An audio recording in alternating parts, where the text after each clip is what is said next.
그래서 1월 30일이 국치일입니다. 그래서 이러한 전쟁을 치렀어요. 그래서 지금까지 보시면 알겠지만 병자호란은 주로 남한산성 위쪽에서, 호란은 전부 위쪽에서 일어난 일입니다. 그러니까 국난이 일어나니까 호남과 경상도 이쪽에서는 의병을 일으켜서 올라갔지만 제대로 싸우지도 못한 상태에서 이미 항복했다는 소리 듣고 되돌아온 장면입니다. 되돌아오는 것. 그러니까 전쟁을 직접 치르지는 않아요. 호란에 있어서는. 호란에 있어서. 그래서 그런 일이 있습니다. 뭐 이거는 여러분들 보면 알겠지만은 1월 30일 날 결국은 항복을 했고요. 그 다음에 신하의 관계, 아까 형제의 관계 맺었던 것을 신하의 관계로 맺었고요. 신하의 관계. 이제는 오랑캐라 생각해 사람 취급 안 했던 사람을 임금으로 받들고 내가 신하다라고 그렇게 해서 떠났던 것입니다. 그리고 소현세자와 복림대군들을 포로를 끌고 갔는데요. 정약용 선생의 비여고에 보면 이 당시 포로가 50만 명이라고 이야기합니다. 50만 명. 엄청난 사람이 포로로 잡혀간 것이죠. 그래서 이 시절에 고향으로 되돌아온 여자를 우리는 환향녀 그러죠. 이거를 속되게 표현 요즘에서 환양년 그러죠. 그래서 아주 나쁜 욕을 쓰죠. 근데 그건 돌아올 환자에다가 고을 향자 계집 여자 쓴 거거든요. 근데 이게 왜냐하면 포로로 갔다가 돌아오려 그러면 그냥 왔겠어요. 살기 위해서 내 몸을 바친 것이죠.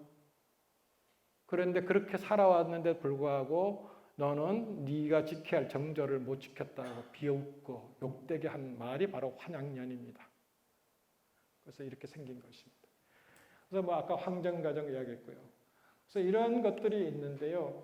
여기에 호남의록 이것은 임진왜란 때 있었던 이야기고요. 호남모의록은 아까 이괄의 난 때 영광에서 있었던 일이고요.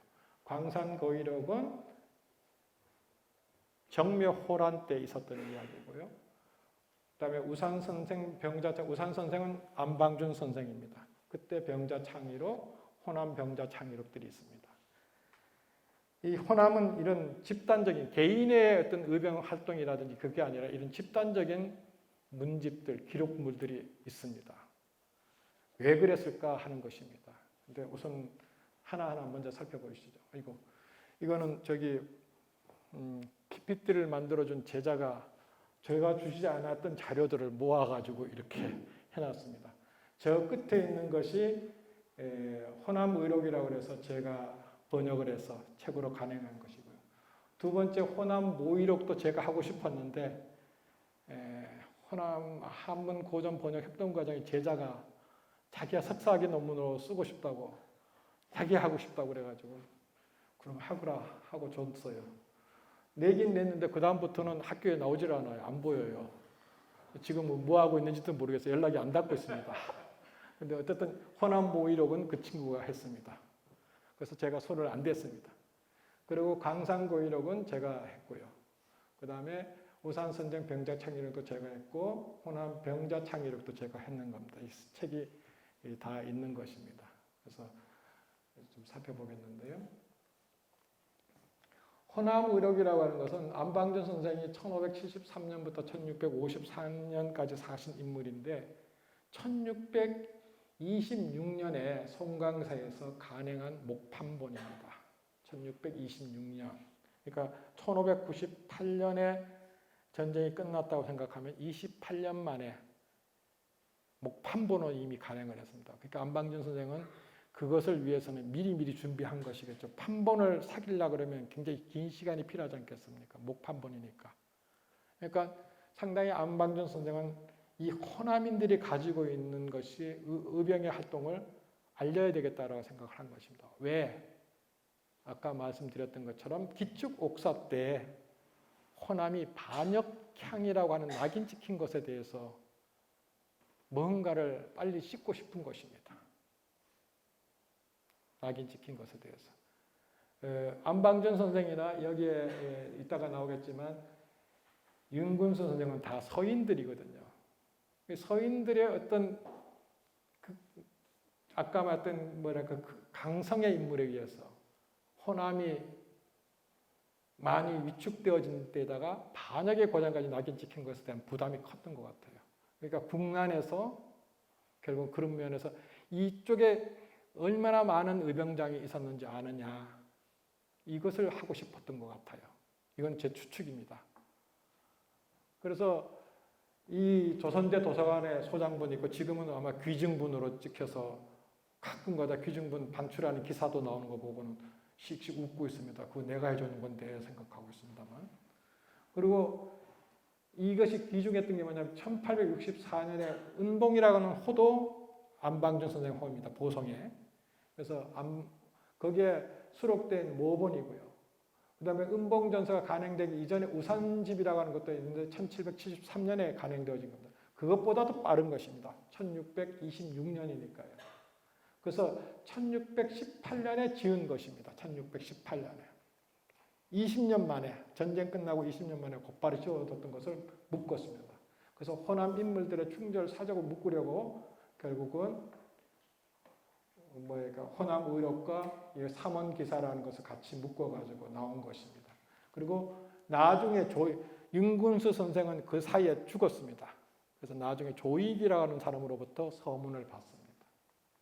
그래서 여기에 보게 되면 최경의 이상 16인의 절의를 지키다가 죽은 사람인데 이 사람들입니다. 최경의, 정운, 백강원, 소상진, 황진, 장윤, 김경로, 안영, 유팽로, 양상숙, 문홍연 이런 사람들입니다. 그래서 안방준 선생님이 발문을 썼고요. 이 저위의 정운이라고 하는 사람은 이순신 장군이 명랑 대첩을 하게 하는데 큰 공헌을 한 사람입니다. 이 남해안 바닷길을 너무 많이 잘 알고 있었던 사람입니다. 이 사람이 정운이 없었으면 아마 이순신의 승리는 없었을 것으로 생각하는 정도입니다. 이 사람들이 당시에 전혀 중앙에는 알려있지 않았던 사람들입니다. 이게 결국은 안방준의 호남의록이라고 하는 것이 출간됨으로 해서 결국은 호남인들의 이만한 사람들이 있다라고 하는 것이 알려진 상황인 것이죠. 그래서 의병들의 전기입니다. 그래서 거기에 나와 있는 것처럼 1607년도에 월정 윤근수 이 사람이 서인 인물입니다. 만나가 대화되는데 임진왜란 때 의병으로 어렵게 죽은 자는 고경명하고 김천을 외에는 들어본 적이 없다라고 얘기를 합니다.